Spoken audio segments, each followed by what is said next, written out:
microfone e perguntar, tá bom? Então, sejam bem-vindos, né, a esse mini curso sobre a psicopedagogia. Eu vou me apresentar um pouquinho para vocês, tá certo? Meu nome é Cláudia Rodrigues, eu sou daqui de Fortaleza.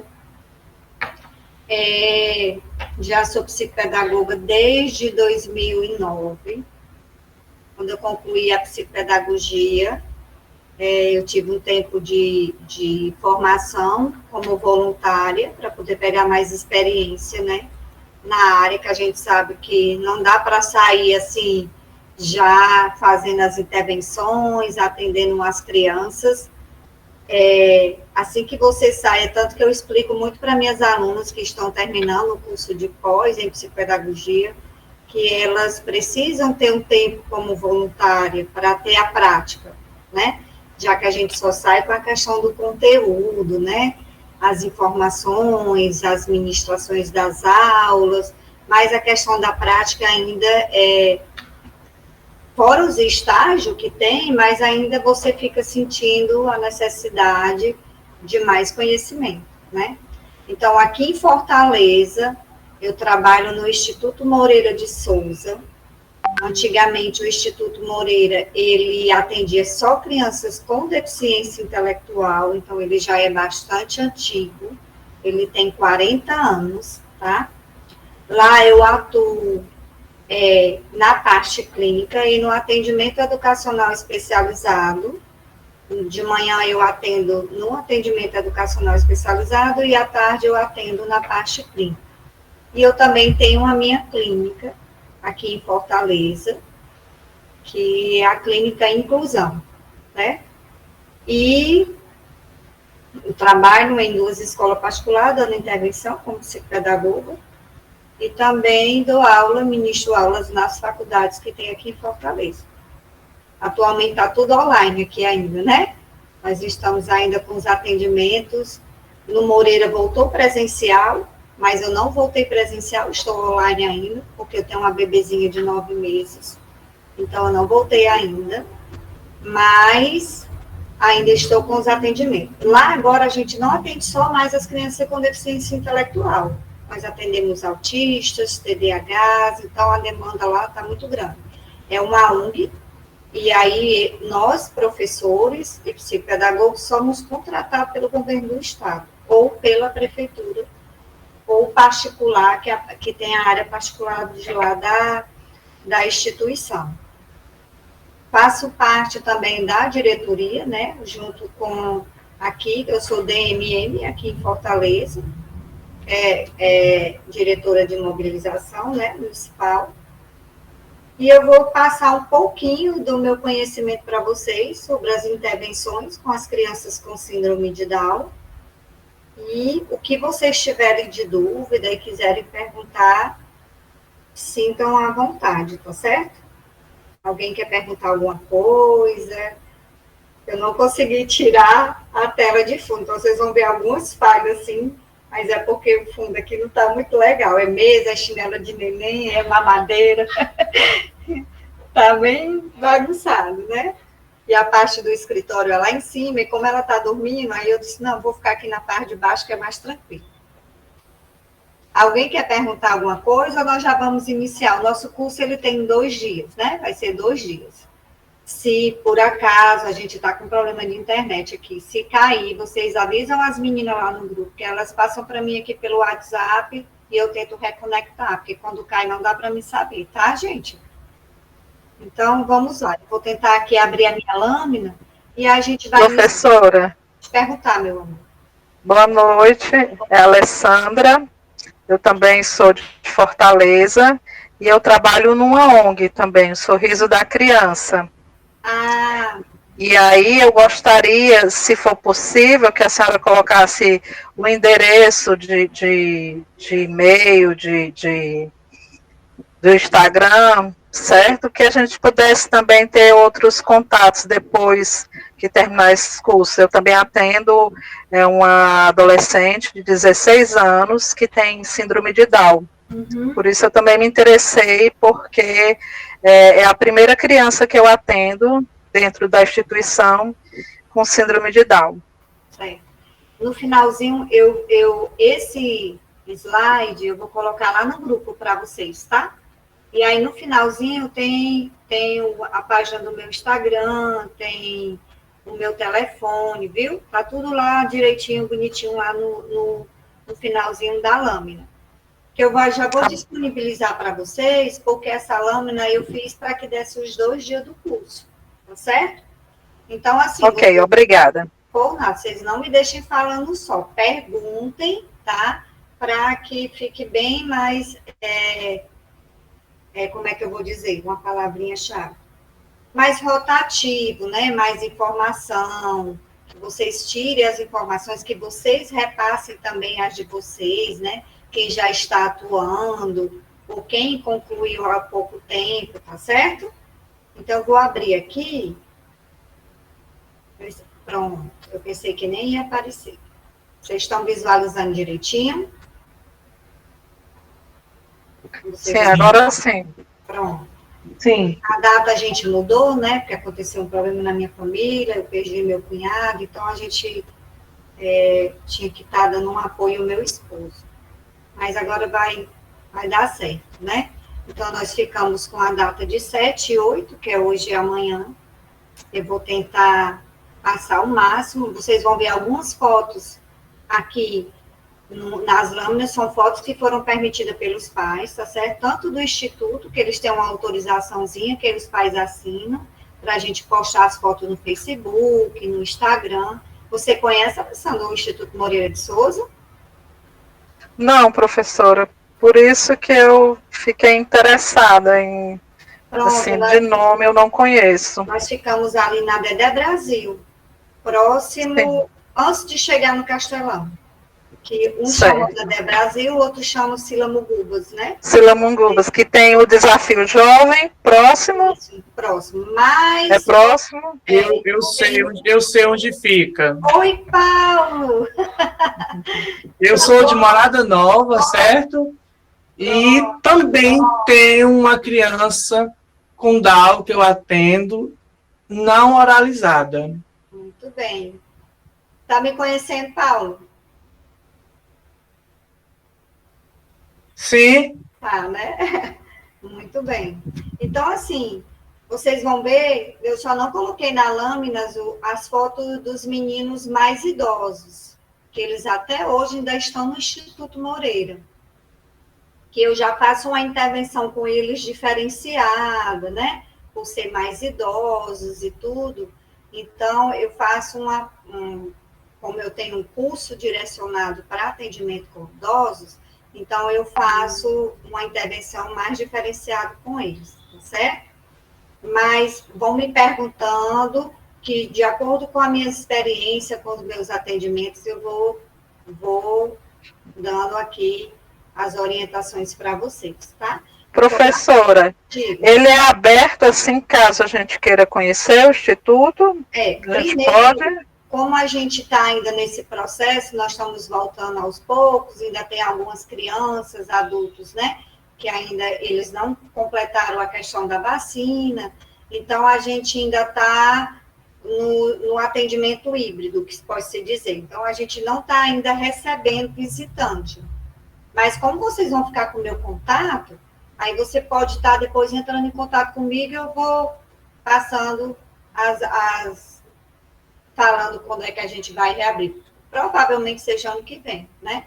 É tanto que tem alguns eventos que a gente faz, que recebe doações, de festa do Dia das Crianças, Natal, que as pessoas vêm e fazem os eventos lá, e esse ano ainda não vai ter, né? Por conta ainda desse processo da pandemia ainda, que aqui em Fortaleza ainda está meio, né?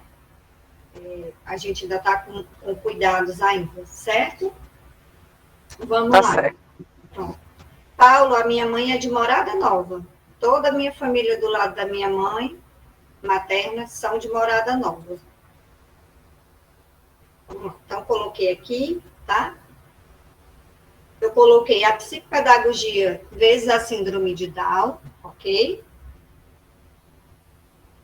Se a lâmina estiver muito pequena para vocês, vocês me dão um toque que eu aumento a tela, tá certo? e aí eu não tenho como estar visualizando vocês, porque eu vou ficar só com a questão da lâmina, tá bom?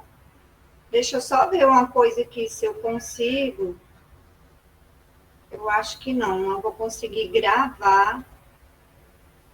Eu acho que só as meninas que estão lá no outro, com a outra opção, que vão conseguir gravar esse mini curso.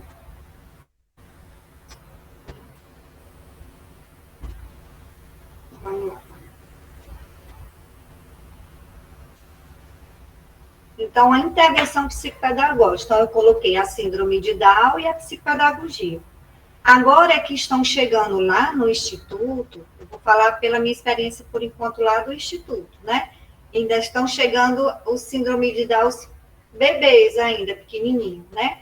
Porque lá no Instituto, a gente atende a partir de 7 anos. Por quê? Porque eles, no AEE, que é a parte do atendimento educacional especializado, nós atendemos a partir dos 7 anos, que é a questão da escolaridade, na questão da alfabetização, né, do primeiro ano. Mas na parte da clínica também ainda não tem bebês, na faixa de 3 anos, 4 anos, 5 anos, não tem, tá? Então, a gente ainda não tem essa questão do bebês. E os que estão lá, mais idosos, já estão lá há muito tempo, tanto os síndrome de Down, como os que tinham, né, tem a deficiência mental e a deficiência intelectual, certo?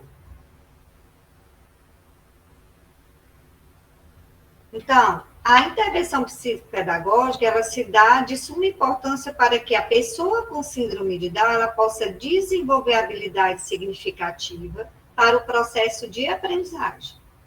Então, a gente procura vários fatores, né, várias atividades que possam desenvolver esse processo de aprendizagem, mas nós sabemos que tem várias partes intelectual da criança que vai ser de acordo com a questão da deficiência intelectual dele, né? Então, às vezes, a gente ensina, vou dar um exemplo da parte dos que eu atendo, que são mais os adultos, né? Que eles já têm 20 anos, 25, eu não estou ainda nessa questão dos bebês.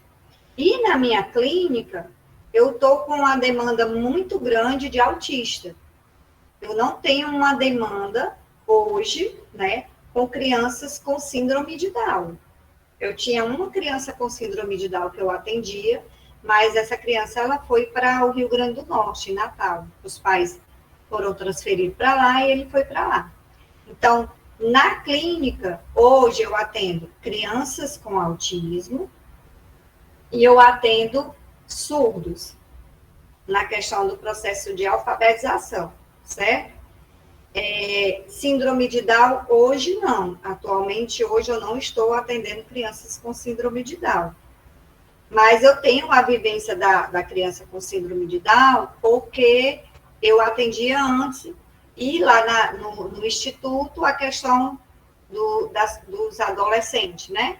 Na minha clínica, eu não atendo adolescente, eu só atendo até 11 anos de idade, certo? Deixa eu voltar aqui para lá.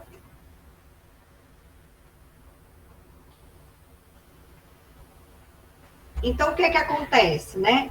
Essas crianças, elas são capazes de compreender as suas limitações e conviver com as suas dificuldades.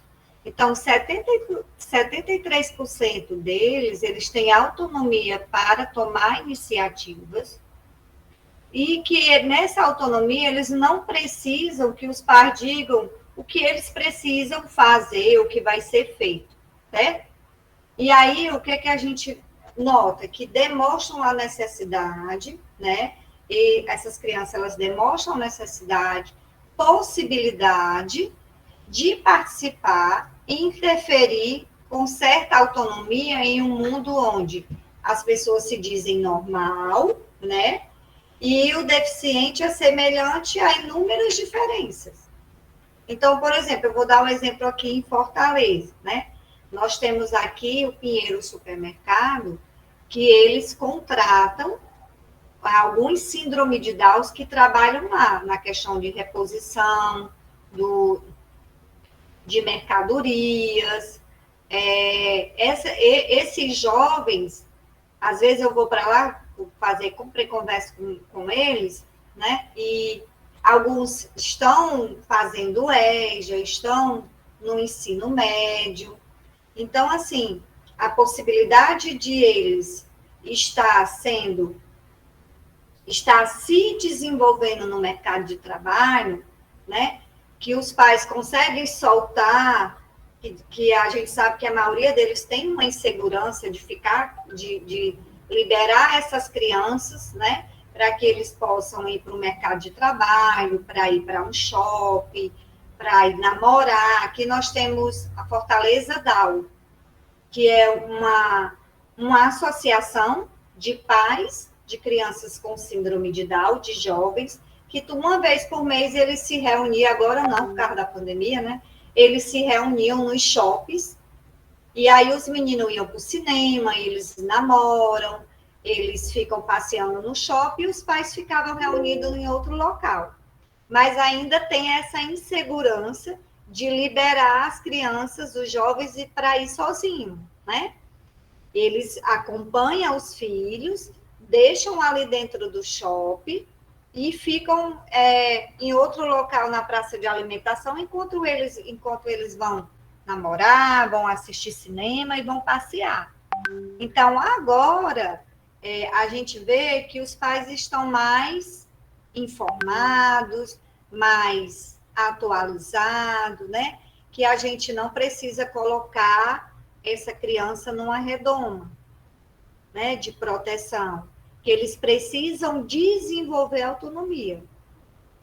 Lá no Instituto, a gente faz o trabalho de dança, de judô, tem um professor de judô, tem um professor de educação física, tem a professora de dança, tem a professora de teatro, que é a mesma na de dança, tem a parte da cultura, de arte, de eles confeccionarem trabalho, fora a atividade de intervenção, né, do AEE, que a gente trabalha com eles. Então, a gente trabalha de um jeito diferenciado. Então, eles participam do grupo de informática, eles têm Facebook, eles têm Instagram, eles têm o WhatsApp. Então, assim, os meninos já são mais desenvolvidos na parte da autonomia deles, né? Eles estão mais sendo desenvolvidos. Lógico que tem aqueles que, além da síndrome de Down, ele tem uma deficiência intelectual mais severa, né? Que é aquela criança, aquele jovem, ele é bem infantilizado, mas que a gente tenta fazer um trabalho para que ele possa participar e estar participando de eventos de acordo com a idade dele, não infantilizando aquela criança ou aquele jovem, né? Então, a gente trata ele na idade de 15 anos, de 17 anos, de 20 anos, e não, a gente não vai infantilizar aquelas crianças, certo, gente?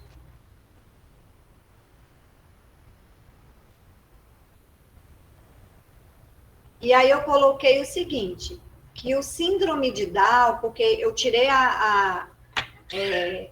antes a gente falava do portador, né, com síndrome de Down, e eu não gosto dessa palavra portador. Então, eu coloquei aqui que o síndrome de Down, ele tem somente um ritmo de aprendizagem mais lento, né, cujas etapas precisam ser respeitadas. A inteligência, a memória, a capacidade de aprender pode ser desenvolvida com estímulos adequados.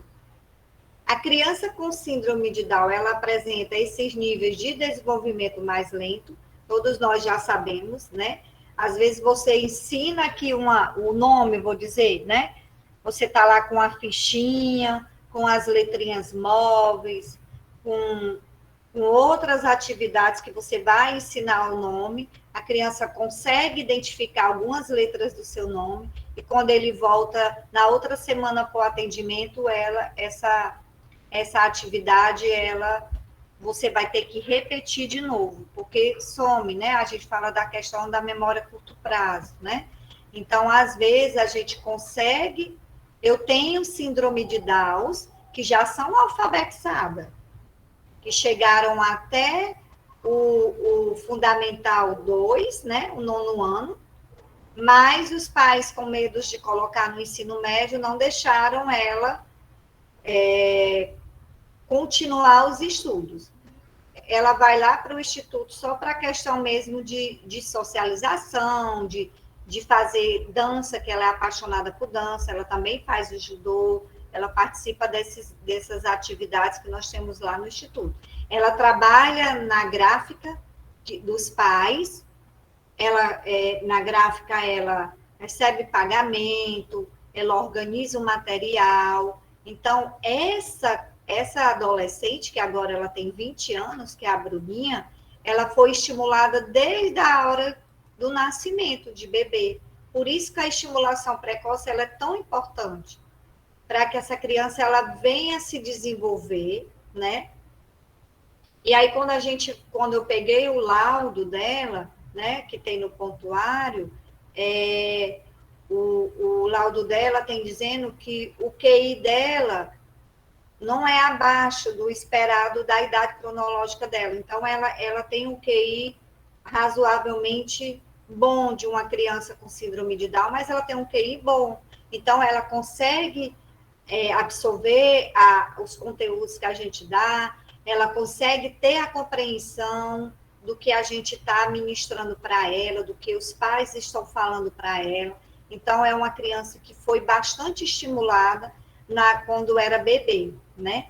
Então, na gestação, a mãe já sabia que essa criança ia nascer com síndrome de Down, né? Então, assim que essa criança nasceu, com 2 mesinhos, ela já começou a estimular essa criança, que é a Bruninha, que hoje ela está com 20 anos.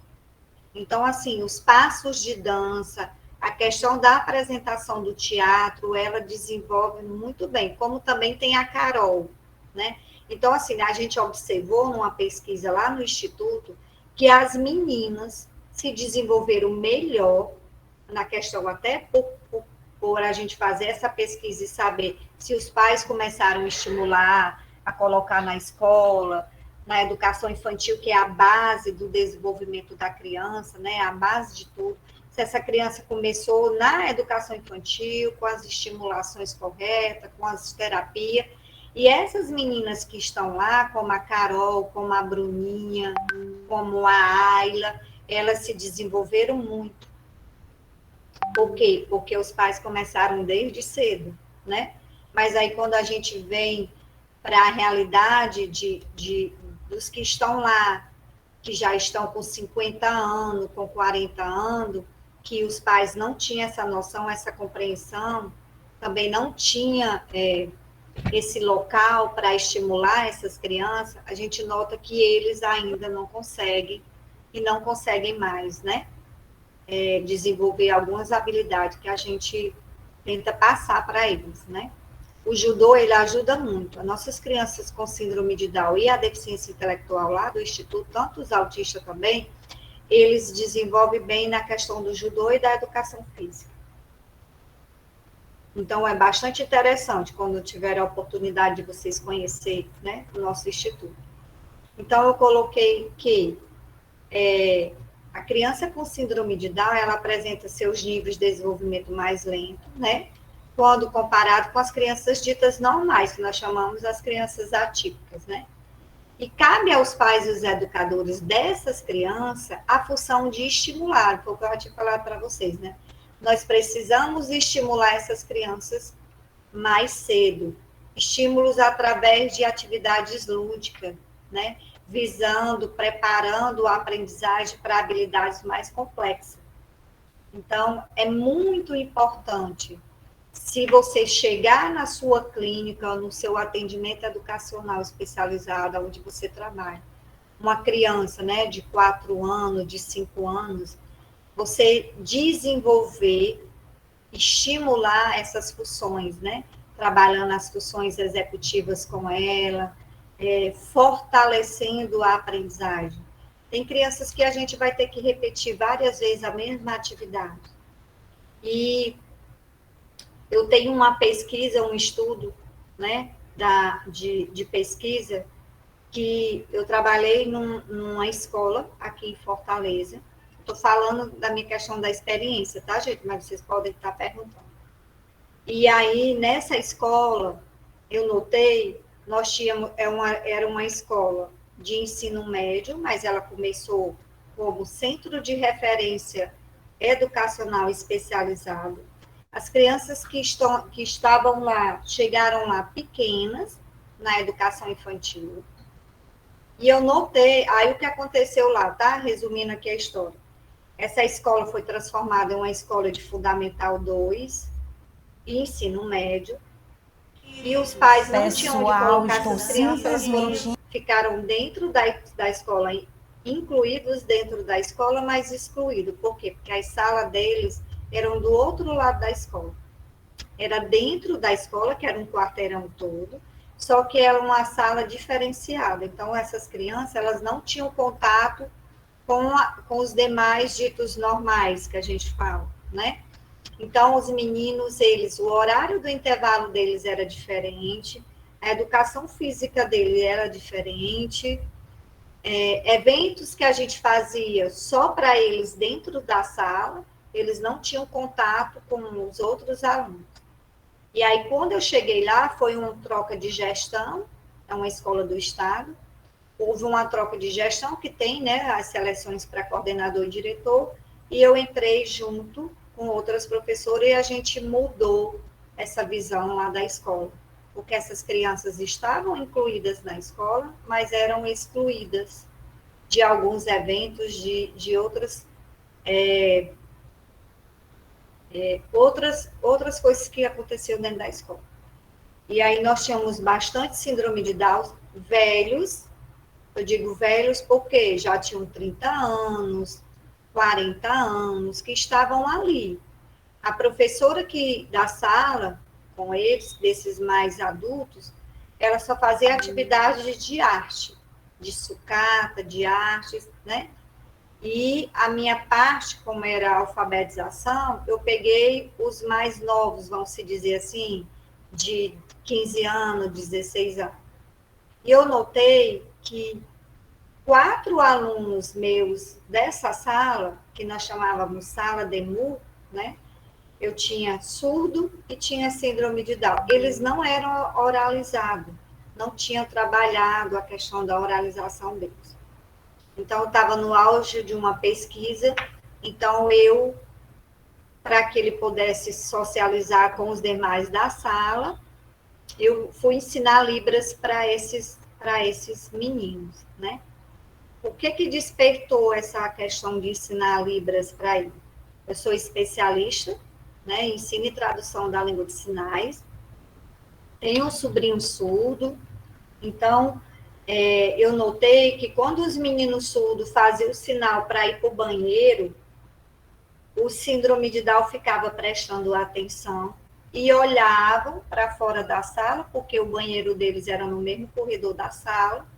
E aí, como eles não eram oralizados, eles, quando queriam ir para o banheiro, eles faziam o mesmo sinal, sem ter noção do que era aquele sinal. Mas eles faziam um link, né, a questão visual, que era para ir para o banheiro. Então, eu fiz esse artigo, e que foi as possibilidades do ensino da língua de sinais para crianças com síndrome de Down não oralizada. Então, a gente fez eventos, teatros, né, com a língua de sinais, foi ensinado para eles só o básico mesmo, que era brincadeira, né, lanchar, banheiro, alguns objetos da sala que eles utilizavam, e aí assim a gente foi trabalhando a língua de sinais com essas crianças, né?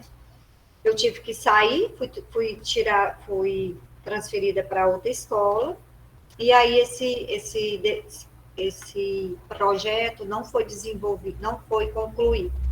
E aí agora a escola tirou eles total de lá, né? Eu ainda tenho contato com eles pelo Facebook, porque a gente também conseguiu levar eles, junto com a professora de informática, levar eles para a sala de informática, ensinar como ligar um computador, o estabilizador, a ligar o monitor, a entrar na rede social. Criamos uma rede social para eles.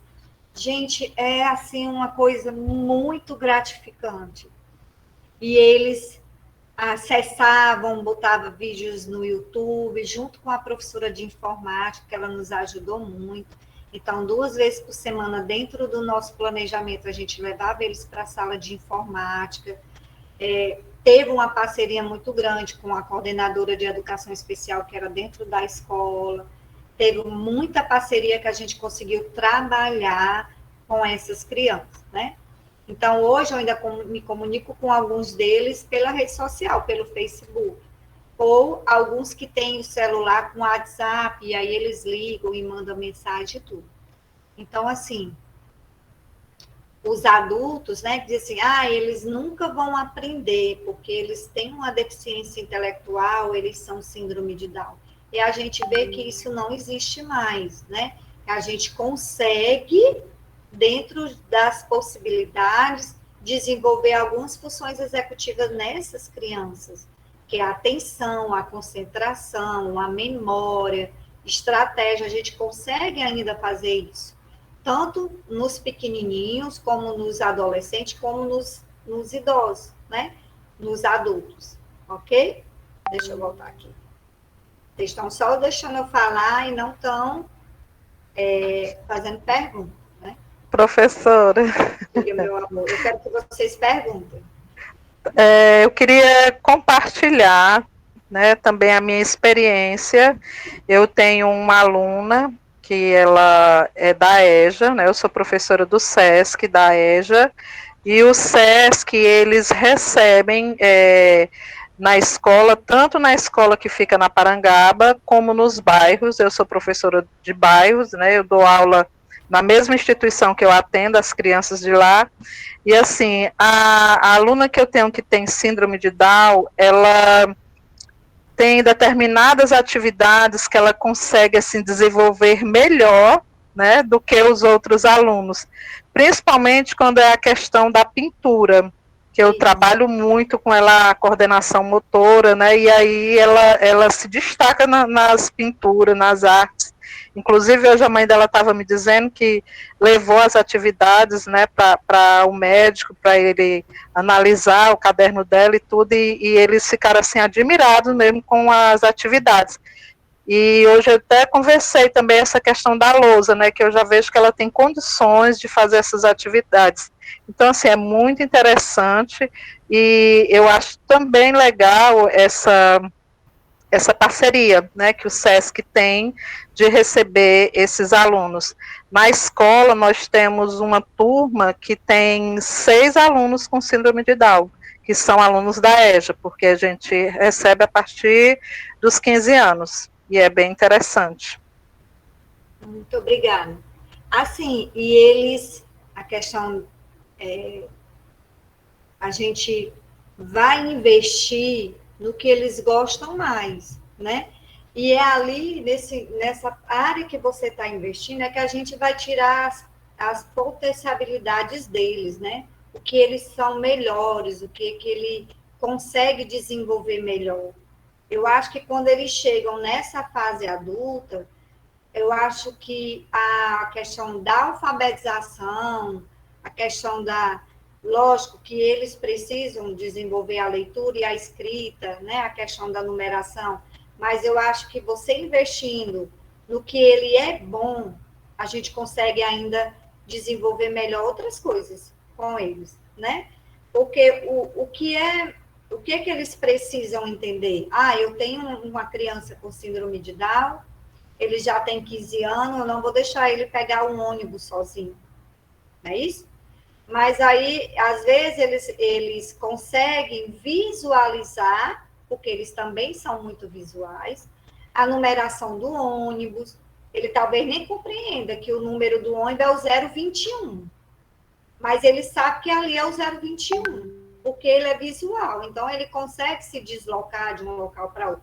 Lógico que aqui em Fortaleza, né, a gente tem que ter, não só aqui, mas em todos os lugares, outras cidades, a gente sabe que as coisas não estão fáceis, e lógico que a gente tem medo. Nós temos 4 filhos adultos, né? Um de 28, um de 22, um de 21, um de 16, a gente ainda fica preocupado em deixar sair só, né? Além de 9 meses, eu ainda tenho 2 netos, um de 2 anos e uma de 1 ano, do filho mais velho. Então, assim, vai trabalhar, eu nem desligo o celular é ligado a noite toda, porque ele trabalha à noite. E a gente fica preocupado. Então, imagine se você tem uma criança que tem uma deficiência intelectual, né, que é um síndrome de Down, lógico que a gente tenta colocar ele numa redoma. É o que a gente conversava muito com o grupo do pessoal da Fortaleza Down, né, porque a gente fazia muito evento aqui em Fortaleza, como eu fazia parte da diretoria do Pintando Sete Azul, agora eu estou afastada de algumas diretorias, né, e quando a gente fazia eventos, a gente convidava a Fortaleza Down para ficar junto, para fortificar também a questão do Pitano Sete Azul, que é uma associação de pais e crianças autistas aqui em Fortaleza, né? Eu só me afastei da diretoria, mas ainda participo de alguns eventos. Então, a gente notava essa questão das mães ainda, dos pais acompanharem os filhos adolescentes, deixar eles livres, porque ali dentro do shopping a gente tem ainda a questão de ter mais cuidado, né? E deixar eles mais à vontade para se socializar, para conversar, para comprar, ir numa loja comprar uma roupa, entrar na loja americana e comprar aquelas guloseimas que eles gostam de comer, né? Mas todo mundo de olho ainda, né, nos seus filhos. Então, assim, essa questão do SESC, eu moro aqui na Maraponga, é bem pertinho da Parangaba, né? Então, eu conheço o projeto de lá também, e eu acho muito interessante a questão do EJA. Eu acho que aqui em Fortaleza, talvez só tenha o EJA lá no SESC. Eu não sei ainda no SESC se ainda tem na questão de algumas escolas que recebem a educação especial. Eu sei que na Pacatuba tem o EJA especial, em uma escola só. Mas aqui em Fortaleza eu acho que não tem mais. Se eu não estiver enganada, eu acho que não tem mais. Eu vou até me informar, amanhã eu repasso para vocês, se tem ainda, né? E eu acho que em alguns municípios nos interiores, se alguém está de outra cidade, conhece, né? Algum EJA especial que atenda essas crianças fora da escolaridade, está disponível aqui para comentar, tá bom? Obrigada, Sandra. Eu coloquei aqui o seguinte, ó, a criança com síndrome de Down tem a idade cronológica diferente da idade funcional, né? Mas a gente sabe que quando eles estão na adolescência, a idade cronológica do corpo, ela vai de acordo com a idade mesmo dele, não é da idade intelectual, né? Quando a gente fala da idade diferente cronológica, é a idade intelectual, mas quando a gente vai para a sexualidade, essa idade ela vai bater de acordo com a idade da criança. Então, se ele tem 15 anos, a parte hormonal, ela está toda florida, né? Principalmente das meninas, que é mais. Então, lá no Instituto, a gente tem um horário, porque assim, eles chegam às 7 horas da noite, ou 7 horas da manhã, e saem 11 horas. Então, eles têm o horário do lanche, eles têm o horário do intervalo, tinha, né? Até 2019. Agora, o que é que acontece? Agora, eles vêm a parte clínica, são atendidos na parte clínica, quem é da parte clínica, desce para a parte do AEE, tem o seu atendimento de 40 minutos na sala do AEE, e aí vai embora, não está ficando no instituto. Tem a parte do lanche? Tem. Ele passa pela, vamos dizer que hoje, a Bruna, vou dar o exemplo, tá? A Bruna passou pela psicóloga e pela fono. Então, ela teve 40 minutos com a psicóloga que não está 40 minutos, tá, gente? Está 30 minutos. Ela teve 30 minutos com a psicóloga, teve 30 minutos com a fono, aí ela foi para a parte do AE, ela teve 30 minutos com a professora do AE, aí ela vai para o lanche e vai embora. Antes eles tinham um momento do intervalo, que era na faixa de uns meia hora o intervalo deles. Então a gente botava o som, e aí todos os profissionais, tanto do AE como da parte clínica, a gente ficava monitorando essas crianças, esses adolescentes. Porque não tinha só o síndrome de Down, né? Nós tínhamos o deficiente mental, os autistas. Então, ficava os profissionais da limpeza nas portas dos banheiros, que a gente tem muito banheiro lá. Na quadra, ficava um profissional, 2 profissionais na quadra, no pátio e na parte do judô, para que esses meninos não saíssem assim, se beijando, se abraçando, né? Porque eles têm uma historinha de namoro lá. Então, os pais autorizam eles namorar, só que tem uma ordem lá dentro do instituto, que nem pode andar de mão dada, nem se abraçar e nem se beijar dentro da instituição. Eles só podem fazer isso fora da instituição. Então, tem alguns que o pai leva para namorar na casa da garota, certo, gente? Ou quando vão para o shopping, convida o menino, leva para o shopping. Teve até pedido de casamento já lá dentro do instituto. Então, assim, eles entendem essa norma, né, que a gente colocou, os casaizinhos que são namorados, mas a gente mesmo assim fica monitorando. Eles até dizem assim, lá vem a câmera do Big Brother, aí fica chamando a gente de câmera do Big Brother. Então, fica também no refeitório, fica um grupo, então a gente se divide nesse horário do intervalo, e todas as salas ficam fechadas. Quando os profissionais do AE ou da clínica saem das salas, as salas ficam fechadas, para que também eles não entrem, fiquem entrando e saindo dentro da sala. Então, a gente sabe que essa faixa hormonal deles, elas estão bem afloridas, né? Então, por isso que nós precisamos estar monitorando, para que não saia, né? A gente teve um caso de uma síndrome de Down que engravidou, que não foi dentro da instituição, né? Mas eles ficavam tudo comentando, e a gente ia orientando eles que isso não aconteceu dentro da instituição, foi fora, ela nem fazia mais parte da instituição, essa foi desligada, que nós chamamos assim, né? Então, quando a gente fala que a idade cronológica, né, ela é diferente da idade funcional, a gente diz que nós não devemos esperar uma resposta idêntica a uma resposta de uma criança normal, que a idade bate com a idade intelectual, certo? E que essas crianças, elas não apresentam alterações na aprendizagem. Então, o que é que a gente fala? Que para a aprendizagem, ela depende da ser complexa, né? Na integração dos processos neurológicos e na harmoniosa evolução das funções específicas, como a linguagem, a percepção, o esquema corporal, a orientação tempo-espacial, né, que nós chamamos temporo-espacial, e a lateralidade. Então, a gente vai ter algumas crianças, alguns adolescentes, que a gente não vai ter a resposta que na hora que você está fazendo uma intervenção. Então, a gente tem síndrome de Down, né? Com a idade intelectual de uma criança de 4 anos, de 5 anos, né? Que é infantilizado, mesmo que você tente não trabalhar essa questão de infantilizar essa criança. Por exemplo, eu tenho uma Jéssica, que ela tem 22 anos, né?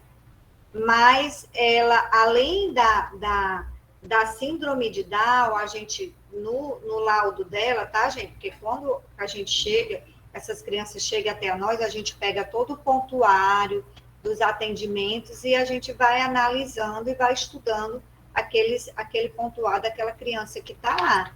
Tudo que foi colocado na parte clínica, né, lá no Instituto, como também para chegar lá na parte do atendimento educacional especializado. Então, a Jéssica... Oi. Só uma pergunta. Lá no instituto onde você atende, vocês atendem crianças com autismo?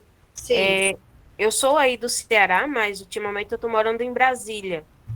Eu sou do interior do Ceará, e sou da cidade de Palmirim. E meu sobrinho foi diagnosticado agora com autismo. Então, a gente está buscando, meus familiares que ainda estão aí no Ceará, um acompanhamento mais especializado para ele. Porque ele é pequeno ainda, foi diagnosticado novo com autismo, ele só tem 3 anos, e a gente quer começar um tratamento mais especializado para poder ele ter uma desenvoltura melhor. A mãe dele é professora, então ela já vem fazendo esse trabalho de motricidade já bastante efetivo com ele, e eu também já trabalhava psicopedagogia com ele, já fazia alguns atendimentos, mas aí eu queria saber como se lá no instituto de vocês aceitam crianças do interior para fazer o atendimento. Deixa eu te explicar. Lá no instituto, eu acho que a idade dele ainda não entra, mas eu vou me informar amanhã com as meninas do SUS, tá certo? O que acontece? Oi, diz, Paulo. Cláudia. Diz, amor. Vander Lúcia, o CREAE, qual é a idade dele mesmo? 3 anos. Eu acho que o 3 anos, pronto. Já recebe, Paulo? Já recebe, o CREAS já recebe. E lá tem o que você procura. Não desmerecendo o outro instituto, né? Mas lá tem o que você procura. Pronto, é porque no Instituto Moreira, viu, Vander Lúcia? No Instituto Moreira, a gente só pega a partir de 7 anos. O CREAS, ele já pega mais novinho. Então, lá no CREAS tem fono, tem terapeuta ocupacional, tem psicóloga. Aí ele precisa passar agora, ela tem que se informar com o serviço social do CREAS, tá? Como é que ela vai proceder para entrar lá. Porque eu acho que tem que levar um encaminhamento por exemplo, lá no Moreira tem que levar um encaminhamento do SUS, do posto de saúde. Sim.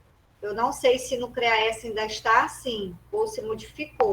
Eu já trabalhei no CREAS, mas há muito tempo atrás, né? Então, assim, depois tu me procura no particular, que eu posso te passar o telefone de lá do CREAS, do Serviço Social, e você se informa também, tá certo? Ok, Cláudia, muito obrigado, viu, a você. Porque como ela é do interior, né? Isso. Então, eu acho que eles atendem essa demanda do interior também. Né, Paulo? Atende sim, atende. Vander Lúcia, se você precisar também, qualquer coisa, eu forneço até o número do diretor, que o diretor é aqui nosso conterrâneo, viu, Cláudia? Certo. Olha, muito obrigado, viu, Paulo? Agradeço muito a você, a Cláudia. Já pode até botar aqui no chat, Paulo, se tu tiver. Vocês me repassarem isso, só assim eu passo para minha cunhada, que a gente está num momento meio... Porque tem um NUTEP, né? A gente tem aqui em Fortaleza clínicas, como tem na Unifor, que tem esse atendimento. Por exemplo, o meu sobrinho, que é filho da minha sobrinha, ele foi diagnosticado com 1 ano e 8 meses. Então, ele já foi fechado o diagnóstico dele de autismo e TDAH. E aí, ele faz o tratamento dele no NUTEP. Também em clínicas particulares, né? Porque, como ele tem um plano do Apvida, então ele é atendido... O Apvida tem uma equipe multidisciplinar agora direcionada só para autista. Certo? O atendimento é muito rápido, no máximo 20 minutos. Mas já dá para ir, né, fazendo algumas estimulações, certo? Certo. Se vocês puderem estar me enviando esse contato aí, tanto o Paulo como a senhora, para que eu possa estar entrando em contato com o Instituto, e está repassando para minha cunhada, eu agradeço muito. Certo. Depois, se o Paulo já quiser e está colocando aqui no chat, aí você já vai pegando o número, viu? Obrigada. Vamos lá. Pronto. Então, é comum observarmos que a criança com síndrome de Down, ela tem alterações severas de internalizações de conceito de tempo e espaço, que dificultarão muito a aquisição refletirão espacialmente em memória e planificação, além de dificultarem muita aquisição da linguagem, né? Então, a gente tem crianças que têm síndrome de Down, que tem na questão do problema da linguagem. Mas quando elas são estimuladas com fono, já na fase do desenvolvimento infantil, né? Quando elas ainda estão no processo de desenvolvimento como bebê, então esse processo a gente vai conseguindo com o fono trabalhar essa questão da linguagem da criança, certo? Então, o processo de abstração, ele é lento e difícil, mas ele é possível. E o aprendizado não pode ser isolado. Tem que acompanhar a vida prática e tem que ser inserido no contexto real, em que o síndrome de Down, ele possa perceber o significado concreto da vida real. Por isso que eu falo que a gente não deve estar infantilizando, e nós devemos estar trabalhando essa criança dentro do seu processo de aprendizagem, né?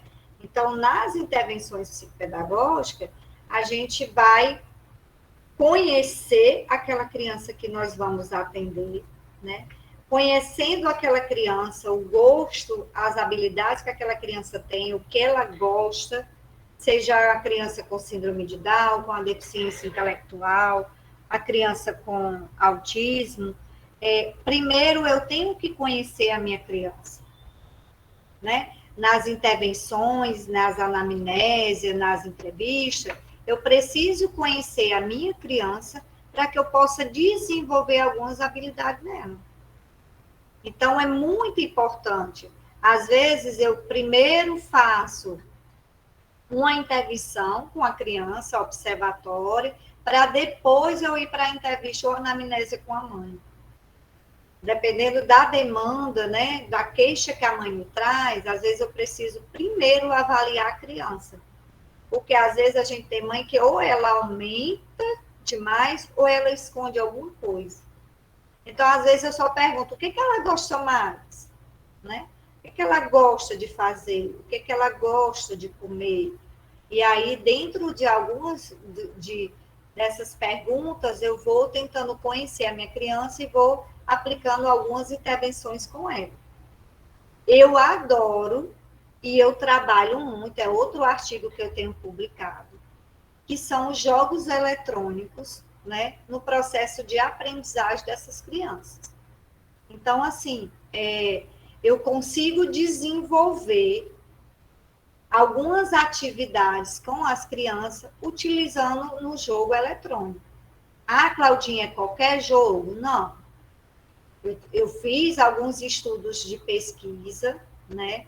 Analisei alguns aplicativos que eu consigo baixar no tablet, tanto para aplicar com meus idosos que eu atendo, que tem Alzheimer, que tem Parkinson, como as crianças que eu atendo com autismo, e as crianças em geral do Instituto. Então, quando eu cheguei em 2016 lá no Instituto, eu já trabalhava essa questão de trabalhar atividades direcionadas a jogos eletrônicos. E eu tive muitos pontos positivos. Eu recebi... o que eu apliquei, eu tive um retorno muito bom com essas crianças. Então, não é que eu passe 40 minutos com a criança sentada na minha sala e eu fazendo uma intervenção nesse jogo eletrônico. Eu utilizo o jogo eletrônico e o jogo manipulado. Vamos dizer que eu tenho o jogo cilado, eu acho que algum de vocês conhece. Eu acho que tem até algumas fotos aqui dos meninos. No jogo cilada, tanto eu tenho ele, eu baixei no aplicativo, como eu tenho ele no concreto para trabalhar com a criança. Porque eu vou ter crianças que ela não tem esse recurso. Ela não sabe nem mexer num tablet, né? Então, às vezes, ela não tem o interesse por aquele aplicativo, por aquele jogo. E eu já tenho crianças que nunca visualizaram nunca utilizaram essa ferramenta e desenvolveram muito bem a aprendizagem. Então, quando eu coloco uma atividade de caça-palavra dentro do jogo eletrônico, eu tenho uma resposta mais rápida da minha criança que eu estou fazendo a intervenção, se eu estivesse fazendo caça-palavra em uma folha de papel ou em um livro. Então, eu tenho respostas positivas, né? E muitos ganhos desenvolvendo atividade com algumas crianças nos jogos eletrônicos. E com os idosos também, né? Posso dar, sim, dicas de jogos eletrônicos, viu? Então, nós temos vários jogos eletrônicos que dá para trabalhar. Eu atendi a um síndrome de Down, gente, velho. E o que aconteceu? Eu não botei a foto dele aqui, tá? Era o José. Ele não era meu aluno.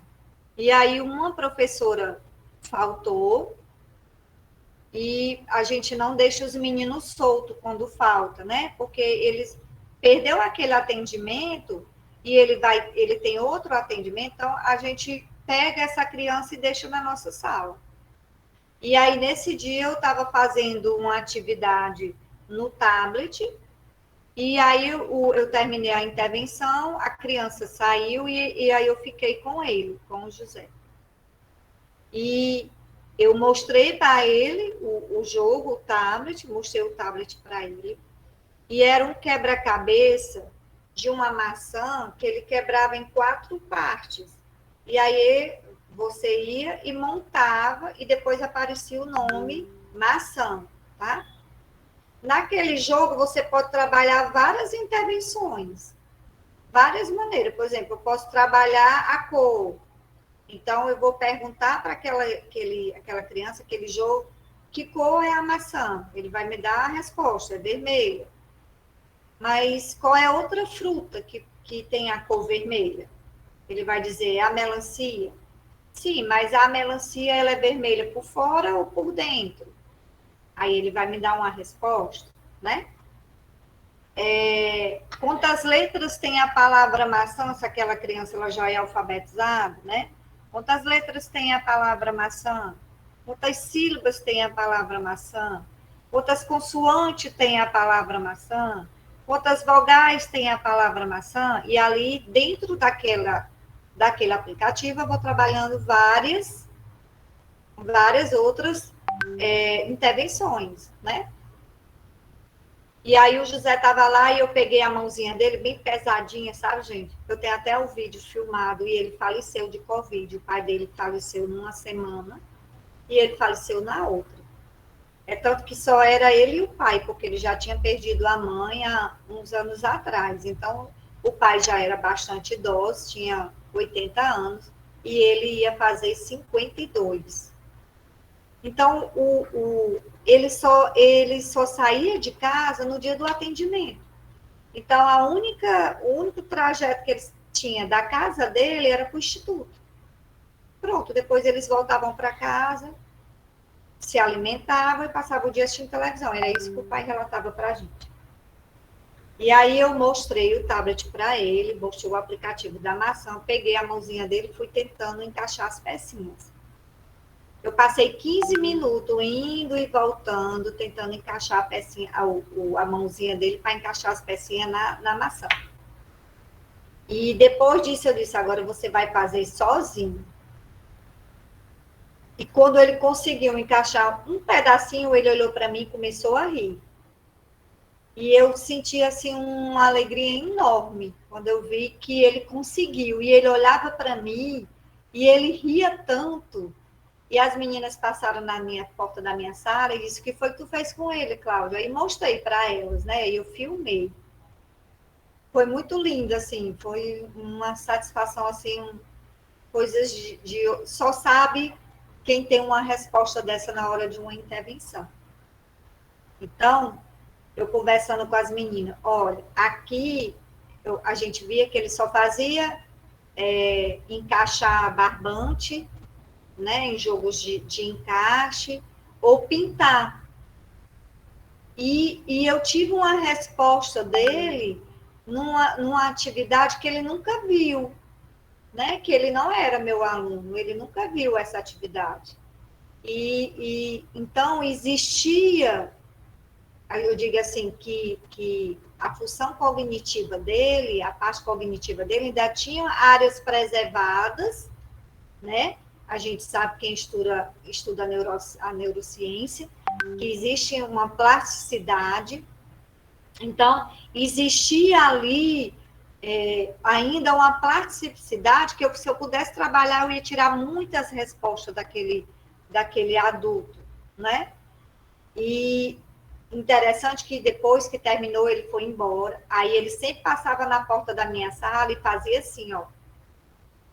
Que era mostrando o tablet, aí fazia com o dedo, para dizer assim, eu posso entrar para jogar, né? E aí, quando eu não estava atendendo, eu deixava ele entrar um pedacinho e ele ia jogar. Então, a gente sabe que não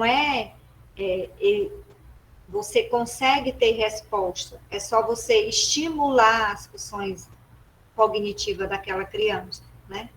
E é muito interessante. Então, o aplicativo, o jogo eletrônico, eu fiz reabilitação no SARA, porque eu tive um problema de saúde muito sério, e eu fiquei, não é um AVC, mas é uma doença que causa AVC, que é uma doença autoimune que eu tenho, e eu fui fazer a reabilitação cognitiva e outras reabilitações lá no SARA, que é o hospital que nós temos aqui. E quando eu cheguei para a psicóloga, ela estava com um tablet, com jogos, e ela olhou para mim, eu ri, e ela disse assim, eu não acredito que tu trabalha com esses aplicativos que eu vou fazer contigo. Eu digo, sim. E aí você sabe, né? Todo mundo trabalha na mesma área, então a gente consegue... Aí ela disse assim, e agora, o que é que eu faço? Eu digo, não, agora eu não sou a profissional, eu sou sua paciente. Então, você vê aí o jogo que eu não tenho, e ela até me passou mais jogos, tá? Ela me deu dicas de jogos que dá para trabalhar reabilitação cognitiva. Então, é muito interessante, gente. Se vocês puderem depois, tá?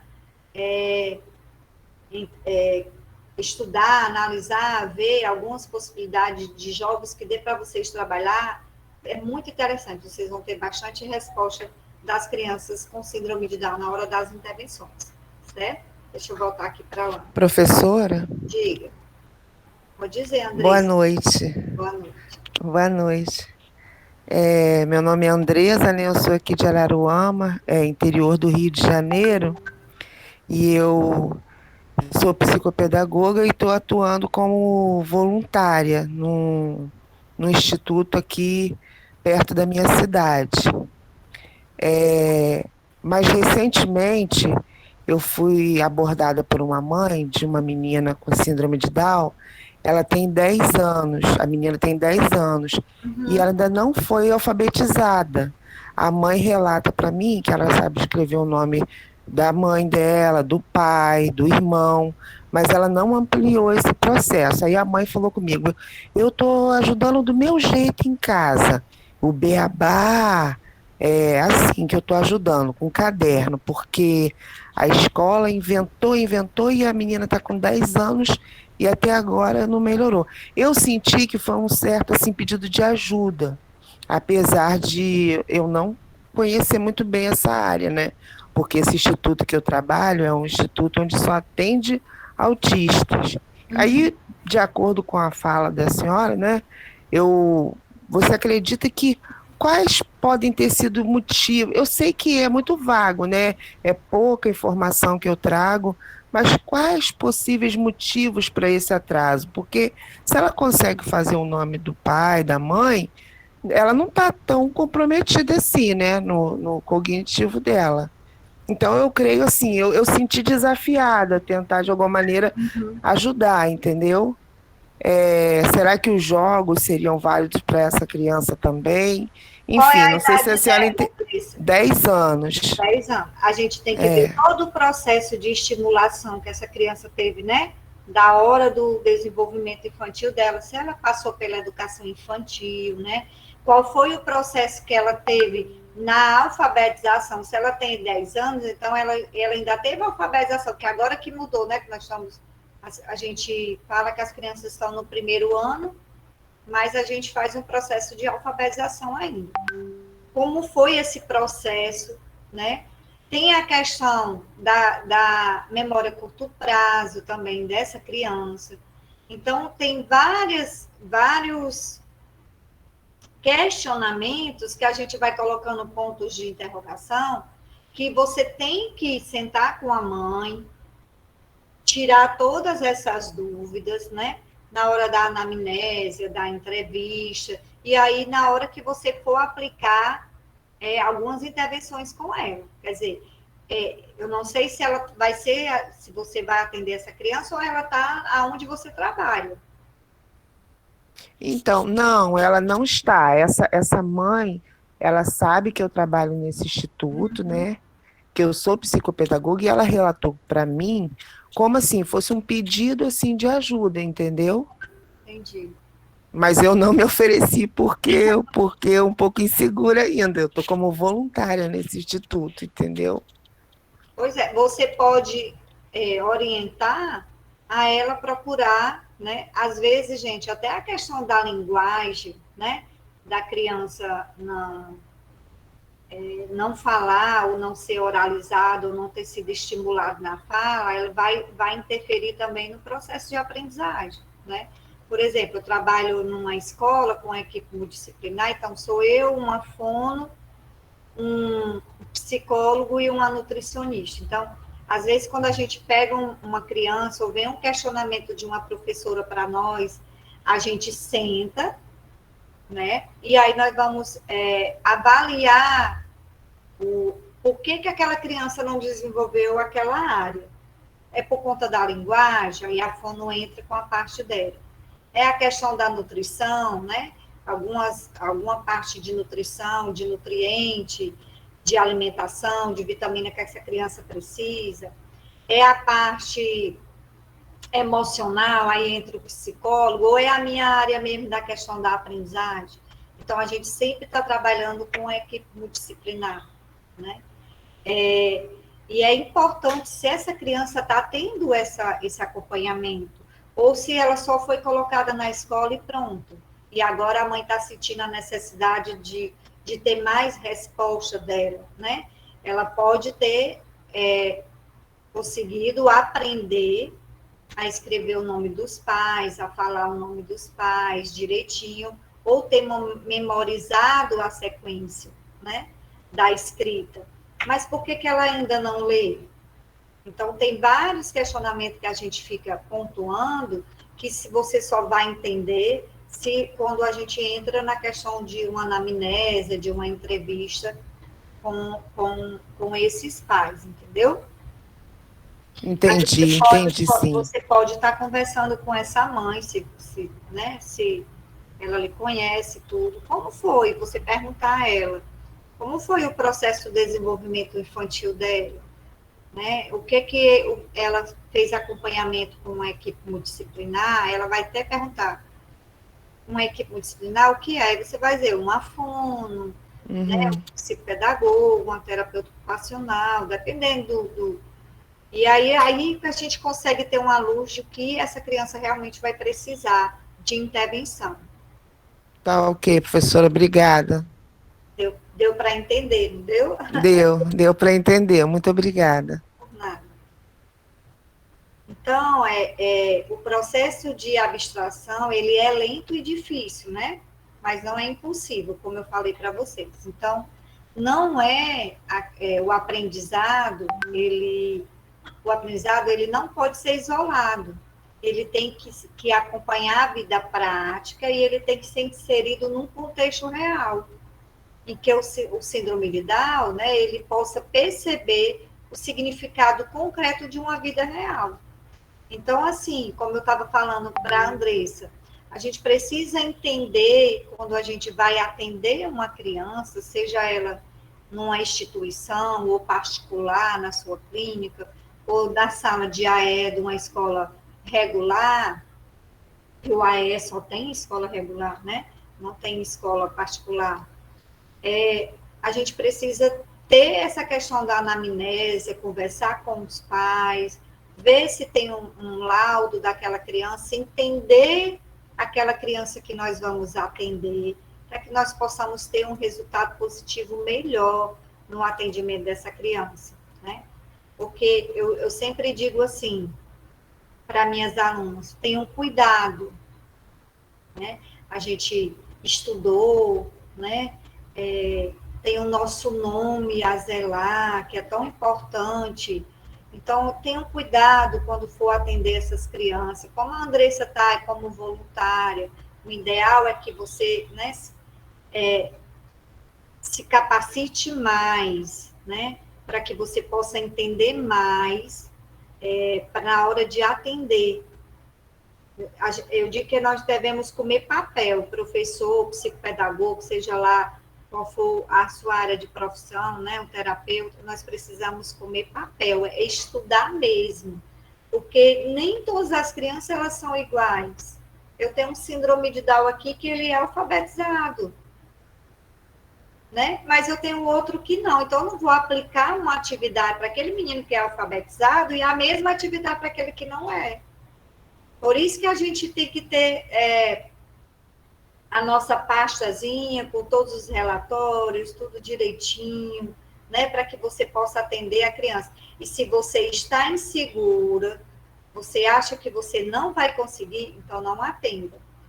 Repasse para um colega, indique um amigo, um profissional que você acha que ele é capaz de atender aquela criança. Nas minhas turmas de psicopedagogia, eu sempre faço essas orientações. Então, eu peguei uma turma de psicopedagogia, que quando as meninas terminaram, foram abrir sua clínica em casa, sua sala de atendimento em casa. E aí, todo dia, entrava uma no meu WhatsApp. Professor, eu peguei a aluna assim, assim, assim, eu não sei o que fazer. E aí, eu disse assim, eu voltei para elas, né? Em outro curso que elas estavam fazendo, e aí eu tive que dar assim, um choque de realidade para elas.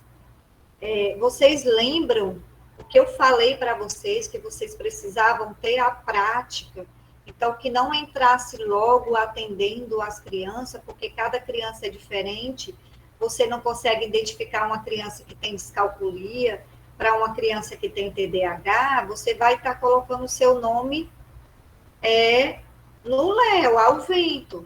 Então, tenham cuidado na hora que vocês forem atender. Então, façam um atendimento voluntário, vão ser voluntário em algumas associações, pegar prática, pegar aconselhamentos de profissional que já estão atuantes, para que você não venha a sujar a sua imagem. Então, é muito interessante, né, que eu tive que dar consultoria para elas. Eu digo, olha, eu não vou estar mais orientando vocês. Se vocês quiserem, eu vou dar consultoria.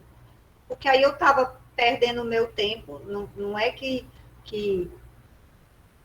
passar a informação seja perder o tempo, mas é porque eu tinha outras obrigações e, às vezes, eu tinha que parar para dar orientação a elas, para analisar laudos para elas, porque elas não estavam ainda seguras de si, né?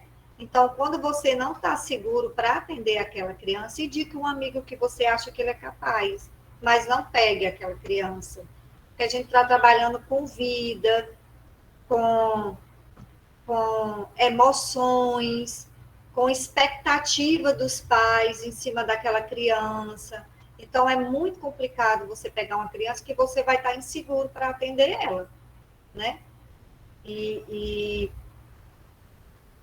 acho que é isso. Acho que deu para vocês entenderem. Aqui tem dizendo, né, professora, quando a escola diz que não irá fazer as intervenções que o psicopedagogo orientou, a escola particular, a escola deve sim, tá, gente? O psicopedagogo, se ele passou uma orientação para a escola, para a professora, ela deve sim fazer, até porque é melhor para ela, para o desenvolvimento da criança na sala de aula e no contexto geral de todos os alunos. Se ela consegue desenvolver o trabalho de orientação que foi passado pela psicopedagoga, o trabalho dela vai desenvolver muito melhor, né? A escola, o profissional e os pais, eles devem estar em conjunto, nós devemos trabalhar em conjunto. Se tiver uma quebra dessas duas áreas, ou a equipe multidisciplinar, vou dizer assim, porque é a equipe, né? Ou seja, o psicopedagogo, ou o fono, ou o psicólogo que vai passar as orientações para uma escola, se tiver uma quebra que o pai não passa a demanda da criança, a professora não passa para os pais a demanda, ou não segue as orientações do psicopedagogo dos pais, tem uma quebra. Então, não estão pensando na criança. E o nosso foco é a criança. Nós precisamos desenvolver o quê? As habilidades e a aprendizagem daquela criança, né? Então, se tem uma quebra entre esse conjunto, escola, família e equipe, nós não vamos ter nenhum resultado positivo, né? Então, o que eu oriento é que a psicopedagoga visite lá a escola. Às vezes a professora ela fica um pouco constrangida, ela vai estar observando a minha aula, mas nem isso, a gente está lá para observar a criança, como é que está o desenvolvimento da criança naquela sala de aula, né? Então, às vezes a professora não quer nem receber o profissional, mas a gente chega e fala, olha, eu estou aqui só para observar o desenvolvimento dele na sala de aula, não se preocupe, fica à vontade, ministra sua aula direitinho, não tem problema, tá certo? Eu estou aqui para observar a criança, não você. Então, deixa ela mais tranquila. Algumas pessoas usam esse termo, tá? É a mesma coisa, não houve mudança, não, certo? A Andressa botou aqui que algumas pessoas não usam mais o termo síndrome de Down, e sim T21. Mas a gente ainda continua nessa questão de usar normal, não tem problema não, tá certo? Vamos lá. A intervenção psicopedagógica é um meio eficaz no trabalho da pessoa com síndrome de Down, né? Então, nós é que fazemos esse processo. E aí, quando a gente trabalha esse processo de intervenção, trabalhando as habilidades da criança, na escola, ele vai ter a professora, como eu tinha falado agora há pouco, ela vai conseguir desenvolver melhor a atividade com aquela criança, porque nós, psicopedagogos, nós não somos professor de reforço, nós não ensinamos escolaridade, né? Nós trabalhamos a parte das habilidades dessa criança, com as intervenções direcionadas do que nós estudamos. Às vezes, já chegou uma vez na clínica, no primeiro dia de intervenção com a criança, a mãe com a mochila e disse assim, tá aí os livros dele para a senhora ensinar as atividades dele da escola. Só que um dia ela não veio, porque assim, quando elas entram em contato comigo, seja na rede social, ou por telefone, ou por indicação, eu peço para que a mãe venha sem a criança para a gente conversar e eu passar todas as informações do que é a psicopedagogia, o que é que a gente trabalha na psicopedagogia, né? A questão do contrato, dos valores, tudo isso. E ela não veio nesse dia, ela deixou para vir no dia da primeira intervenção com a criança, que seria a observação, e depois eu fazer a anamnese com ela, porque assim, eu converso com a mãe, faço a entrevista, marco para fazer a anamnese, depois é que eu vou avaliar a criança, vamos dizer, nesse processo, né? E ela deixou para vir no dia com a entrevista. Aí eu tive que explicar tudo direitinho para ela, que eu não trabalhava com escolaridade, mesmo sendo pedagoga, que o objetivo da psicopedagogia não é isso, não é ensinar, nós não somos professores de reforço. Se tem alguém que faz isso, está fazendo errado, não está dentro do código de ética, vou explicando tudinho direitinho, né? Para que a mãe ela tenha ciência do que realmente é a psicopedagogia. Então, vocês também têm que ter essa base, lógico que todo mundo aqui já está formado, né, na área, ou está concluindo, então já entende isso, porque na nossa pós-graduação de psicopedagogia, a gente estudou isso. Como na pós de de intervenção, de ensino e tradução da língua de sinais, a gente também tem o nosso código de ética, né? Então, quase todas as áreas têm o seu código de ética que a gente depois repassa para as mães essa questão, certo? E aí, como é essa intervenção? Toda criança apresenta um ritmo único no processo de evolução. Cada pessoa tem uma história particular e única, formada por uma estrutura biológica, psicológica, social, tá? E cultural. Esse fato ocorre também no ambiente familiar quanto no escolar. Então, eu tenho que respeitar o desenvolvimento da minha criança que eu vou atender. Aqui é o Matheus, tá? O Matheus, além de ter síndrome de Down, ele também é autista. Então, agora tem vezes que ele entra na sala para fazer as atividades, outras vezes ele não quer. Ele quer estar lá no pátio, pegando as folhinhas da mangueira, quando a gente estava presencial, né? E ele pega 2 folhinhas que tem lá no pátio, que lá é bem... Agora foi cortado algumas árvores, ele fica girando as folhinhas no dedo. E o Mateuzinho, ele tem 10 anos, ele adora cantar, tem uma habilidade muito boa para cantar, né? E aqui eu fiz uma atividade para ele de alimentos saudáveis e alimentos não saudáveis, né? E o que aconteceu? Ele estava no processo de dieta, então tinha coisas que ele podia comer e outras coisas que ele não podia comer. Então eu levei alguns jogos, né? Que acho que vocês conhecem, né, o hambúrguer equilibrista e o pula-batata para trabalhar com ele. Depois eu fiz outra intervenção no tablet, eu não botei aqui, que era para ele selecionar o que eram os alimentos saudáveis, o que eram os alimentos não saudáveis. E assim eu fui trabalhando com ele.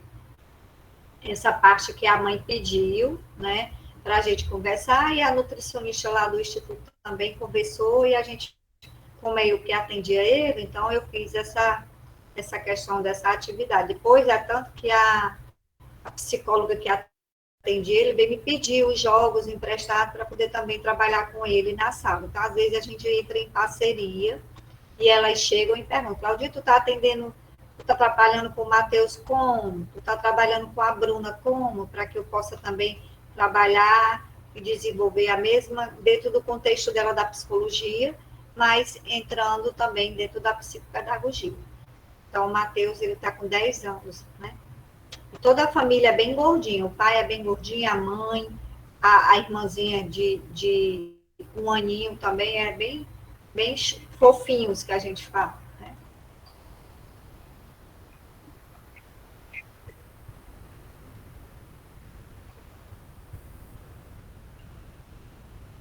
O acompanhamento com a criança especial deve ocorrer de forma sistemática e organizada, seguindo passos previamente estabelecidos, e o ensino deve ser teórico e sim deve ocorrer de uma forma agradável e que respeite o interesse da criança. Então, é como eu disse para vocês, às vezes a gente precisa, que é o Isaac, tá? O Isaac tem 7 anos, mas ele é bem pequenininho. E aí eu estava trabalhando com ele a parte do corpo humano, com o senhor Batata, que ele é doido por esse senhor Batata. Quando ele chega lá na sala, ele vai direto pegar o senhor Batata. E eu trabalhei a questão, ele foi para a sala de dança, a professora, eu observei que a professora da sala de dança estava trabalhando na música da Xuxa, que era cabeça, ombro, joelho e pé. E eu já tinha colocado também, junto do meu planejamento individual com ele, eu ia trabalhar algumas partes do corpo, que eu dizia assim para ele: Isaac, onde está o ouvido? E ele não sabia identificar a orelha, o nariz, algumas coisas dessas ele não conseguia identificar. Então, eu resolvi trabalhar essa parte também com ele, com essas habilidades. Alguém quer falar? Não? Então, eu estava trabalhando com ele com o senhor Batata, e tem um aplicativo também do corpo humano, que dá para trabalhar algumas fases que a criança vai montando o olho, a boquinha, vai montando, é tipo um avatarzinho, né? E aí, dentro dessas habilidades, eu vou trabalhando o letramento com ele, mostrando as letrinhas para compor o nome da boca, do olho com ele. O Isaac já está no processo, né, de escolarização numa escola da prefeitura aqui em Fortaleza. E aí é o seguinte, na escola da prefeitura tinha a sala do AEE, só que as crianças, para não ter um choque no sistema, ela tem que optar ou por ficar no AE do Instituto ou no AE da escola regular. Como ele tem um atendimento com fono, com terapeuta ocupacional, e a parte do AE que ele tem dança e tudo, então a mãe optou por ele ficar no atendimento especializado do Instituto, e não da escola dele. Aí não tem problema, tá, gente? Quando tem essa... É só porque sai do sistema de um e entra no sistema do outro, para não ter choque. Né? Então, assim, às vezes a gente precisa, como eu falei para vocês antes, conhecer a criança que eu vou atender. E eu vou conhecer essa criança como? Na hora das minhas intervenções, eu posso estar perguntando, eu não deixo muita informação dentro da sala, porque na entrevista com a mãe eu já sei que ele gosta do Senhor Batata, que ele gosta de um violão, então eu deixo só as coisas de interesse dele e alguns jogos que eu vou aplicar na hora da intervenção. Se ele tem contato com o jogo eletrônico, como se ele consegue manusear o celular, se ele escuta e assiste o Bita no celular, tipo assim, tá? Eu vou fazendo essas perguntas, para depois, na hora que eu começar a fazer as intervenções, eu fazer uma intervenção direcionada no meu atendimento com aquela criança e o que é que eu vou desenvolver nele, o que é que eu vou ter. Então, todos eles eu tenho um testezinho, deixa eu ver se está aqui para me mostrar para vocês. Eu vou salvar em PDF, coloco lá no grupo de vocês. É um testezinho que a gente faz a avaliação de resposta, se ele deu a resposta ou não. Certo? Eu vou pesquisar aqui, amanhã eu procuro e boto no grupo de vocês, tá bom? A intervenção pedagógica com síndrome de Down. Aqui, né, tem uma foto de um bebezinho. Como é essa intervenção, né? Nós temos que ter muito cuidado de ajudar, né, as crianças com síndrome de Down no seu processo de alfabetização, desenvolvendo uma maior facilidade no processo de compreensão, na aprendizagem da compreensão. Então, a gente tem que ter palavras curtas de entendimento dessa criança, né, para que ela possa entender o que a gente está tentando expressar, de passar para ela na hora do atendimento, na hora que você vai fazer uma intervenção, como eu já venho falado antes, né? O que aquela criança gosta, o que ela não gosta, como é que eu posso trabalhar a minha criança na hora do atendimento, né? Então, às vezes, é uma criança nova que vai chegar, por exemplo, lá na escola que eu trabalho, na escola particular, nós não temos criança com síndrome de Down. Nós estamos com uma demanda muito grande de crianças com diagnóstico de autismo. Alguns a gente já encaminhou, orientou, encaminhou os pais, chamou os pais para conversar, avaliamos na sala de aula. Oi, Maria, quer falar alguma coisa? Não. Tá bom. Eu agradeço, mas eu quero não. Tá muito bom o curso, tá bom? Ligou o seu áudio. Desculpa, foi sem querer. Não tem problema não, minha querida. Desculpa. Aí, nós já, de março para cá, já foi fechado o diagnóstico de 5 crianças. Tudo do infantil 2 e do infantil 3, gente. Então, assim, essa escola é uma escola de fundamental, creche, né? Creche e escola, até o Fundamental 1. E tem muita criança, assim, tem muitos casos complicados de criança que já tem laudo, já tem diagnóstico, que no laudo tem especificando que os pais, essa criança necessita de uma equipe multidisciplinar. A equipe multidisciplinar da escola, ela não faz o papel clínico, a gente faz o papel investigativo, avalia, observa a criança na sala de aula, escuta os professores, manda chamar os pais, orienta o que foi observado, tanto pelo fono, como pelo psicólogo, como pela psicopedagoga. E aí a gente faz essa orientação de que o pai procure um neuropediatra, né? Alguns aceitam, já observaram em casa que o filho é diferente, dizer assim, diferente na questão comportamental, e outros que não aceitam, que tem o laudo, que tem o diagnóstico, que a criança fica um horário integral, chega às 7 horas da manhã na escola, sai 6:30 da noite, e essa criança não tem nenhum acompanhamento clínico fora.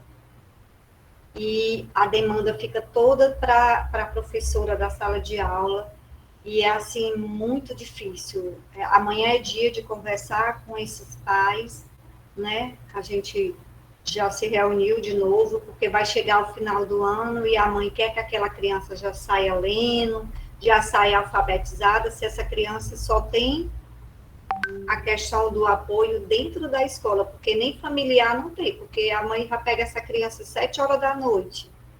Quando chega em casa, ele só vai dormir. 6 horas da manhã, ele acorda, 7 horas da manhã ele já está na escola. E a criança não tem nenhum acompanhamento de uma equipe multidisciplinar, e esses meninos estão crescendo, vão já sair da escola, e como é que vai ficar, né? A nossa preocupação maior é a criança. Então, nós temos 4 casos de pais que eu não sei nem como nós já conversamos a equipe com o dono da escola, o diretor, que a gente tinha condições de acionar o conselho tutelar. Porque, na minha visão, como profissional, isso é abandono de incapaz. Abandono de incapaz em que sentido? De ver que a criança tem um laudo fechado, com as orientações do neuropediatra, dizendo que essa criança precisa de uma equipe multidisciplinar para o seu desenvolvimento, a sua parte comportamental, e os pais não atentam para isso, sabe, gente? É muito doloroso, porque é um sofrimento para aquela criança.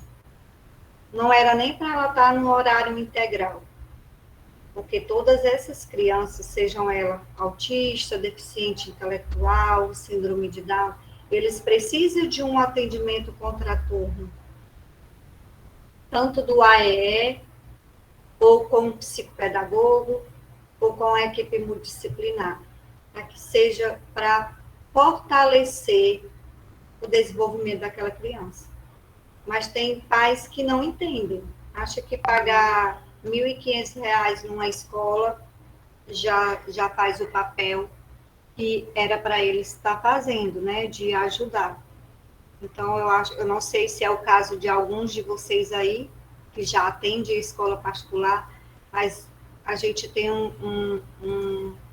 uma dificuldade enorme também nessa questão de escola particular, de os pais ter mais informações, mais conhecimento, eu digo assim, por conta do poder aquisitivo, né, de ganhar muito bem. A maioria dos alunos que eu tenho nessa escola lá são filhos de bancários, de psicólogos, de gente que tem um recurso bom, e as crianças ficam assim, como se tivesse